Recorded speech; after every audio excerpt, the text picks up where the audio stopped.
Ladies and gentlemen, this is a story about the day I went to a Rise Church. So I have a friend who has been trying to convince me to go to a Rise Church for quite some time. I thought to myself, fuck no, I don't want to get in with those born-agains. He caught me on a week Saturday, and I thought to myself, well, I'll come along tomorrow. I'll come along to this service because, I've got an open mind. I'll try it out. And what's the worst thing that could happen, right? Went along to it, and the following is quite disturbing. Okay. And these born-agains like to do things at rock concert pace. And the first thing they did was praise. And I tell you what, I don't remember a lot about that 20 minutes of insane singing and ballad rock.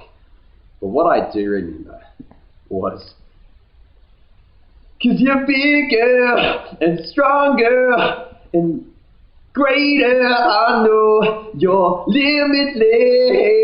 Yeah, that's how they sang it. And I thought to myself, what the fuck have I got myself into? Just sitting there while everyone else around me stood and sort of just following this. The preacher comes out. He is a medium-built Caucasian male with ginger hair. He really, really, really loves God, this guy. And he comes out, and the first thing he says is like, open your Bibles! Open your Bibles, people! And the first thing people do is they get out their iPhones, okay? Because Bibles are so yesterday. So they bring out their iPhones and flick it onto the chapter he talks about. He's like, okay, guys, it's been a great week here at Easter Camp. I want you all to open up your Bibles, and I want you to go to Philippians chapter 6, subsection 5, section 3. And I want you to look at the passage where Moses took the tent and pitched it outside the camp. Okay, guys. So what we want to look at here is our daily interaction with God. Now, I am a guy, okay, that when I was a teenager, I would dedicate my Fridays to God, okay? I would not go out with my friends because I knew that if I went out, I would lose my time with God. Okay, because God is a man that needs time. You need to have a relationship with God. You can't just have a couple of Friday nights with God. You gotta have every Friday night with God. You have got to understand how much this man means to this man and the world this man lives in. He is God. He is, oh my God, I'm feeling a shower from a higher power. He is the next level, okay? And if you really want to get to know God, you need to look at this passage that Moses takes the tent and pitches it outside the camp. Outside of the camp. And I think what we really need to know here is that God is outside the camp. God is out here, okay? If you're living your life down here in this square, that's your life, okay? But God, He's up here, man. And you gotta leave that. Leave that camp and you gotta okay? If Moses takes the tent and pitches it outside the camp, what is he doing? Jimmy, what is he doing? Okay, I'll tell you what he's doing. He's leaving his life. He's leaving his life. And he's going away. And he's having some time with God outside. And that is what I want to get to know about people. That is what we need to get to. Because if you're having fun on a Friday night, if you're out boozing, if you're out playing mini golf, indoor bowling, I don't give a shit.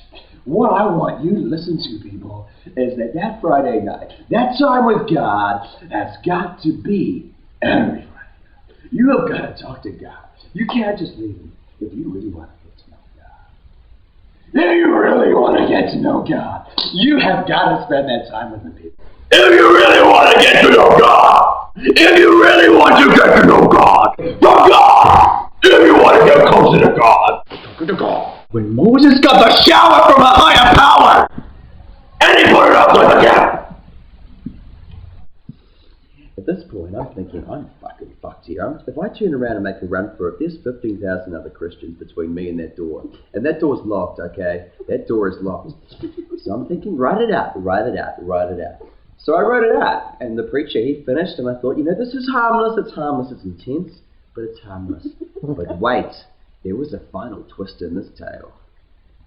Because as it finished, at the very end of the service, the preacher said, okay, guys, okay, this is what we're going to do. Okay. So I want everybody here, everybody in this town hall, I want everybody to put your heads down so you can't see the people around you. Okay.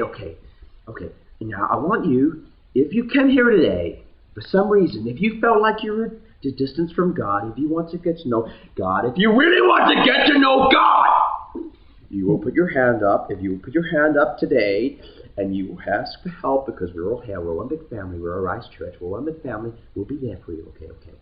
I just want everybody who's come here today, and they don't know why they're here. You're probably feeling a little bit sort of overwhelmed by it all right now. Yeah, I want you just put your head down. I want everyone to put their head down and close your eyes. And I want you to raise your hand if you feel like you're miles away from God. If you feel like God hasn't listened to you lately. If you feel like your life is tough, but you've come here for some answers, I need you to raise your hand. And one horror moment, my friend raised my arm and grabbed me and said, man, that's why you're here, right? And I'm like, no. But he put it up anyway. And so my arm is in his face, and the preacher spots me, and he says, okay, now open your eyes. And everyone opened their eyes and looked around, and he's like, okay, if you raised your arm, if you raised your hand, I want you to come to the front of the room, because, man, we have got something for you. And at that point, he gave me a slap on the ass, and the other guy I didn't even know gave me a slap on the ass. Everyone was high-fiving, fucking over the top, everything, man. Pushed me up to the front, along with 30 other people who were just as bewildered as me. And the guy said, okay. I want you to know that the decision you just made was the best decision of your life. And don't feel like you're ashamed to be at the front of the stage, because we're all being there at the front of the stage, okay? So just relax, and I want you to go through into the next room, into the seminar room, where we've got some youth leaders for you, just to give you a bit of an understanding of how the church works, get some Bibles and stuff. It'll be cool. Okay, guys. So if you guys could just go through there, and we'll finish the rest of the service. So we marched through like sheep into the final room, and yes, there were 13 Bibles, and yes, there were 13 youth leaders. And yes, they did manage to extract my email, my phone number, and my dignity. I left. I went home, and my flatmate said, where have you been? My face was white. I didn't know what had just hit me. I thought I was just going to go sit in on a service. A Rise Church, if you're out there, let it be known. I've been in the fires of Mordor, and I have walked out. You haven't got me yet? Arise. Till next time, mate.